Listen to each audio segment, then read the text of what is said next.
Slamienka, latinsky Helichrysum italicum, je fascinujúca bylina s bohatou históriou. Jej názov pochádza z gréckych slov helios, slnko, a chryzos, zlato, čo presne vystihuje žiarivo-žlté kvety, z ktorých sa extrahuje jej vzácny olej.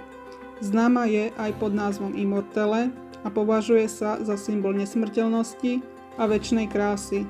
Toto tekuté zlato patrí medzi najúčinnejšie a najcennejšie esenciálne oleje v aromaterapii.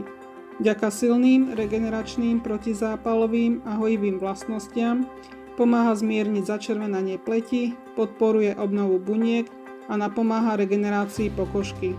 Pri pravidelnom používaní pleť znova ožíva a prirodzene žiari. Slamienka navyše urýchľuje hojenie zjazveného tkaniva, zmierňuje opuchy, zápaly, lieči fraktúry a modriny a podporuje tvorbu nového tkaniva, vďaka čomu sa často využíva aj pri športových zraneniach. Tento liečivý olej je ideálny na každodennú starostlivosť o pleť a zdravie. Odkaz na esenciálny olej zo slamienky tej najvyššej terapeutickej kvalite nájdete v popise tohto videa. Zaraďte slamienku do svojho života a zažite zlatý dotyk prírody u vás doma.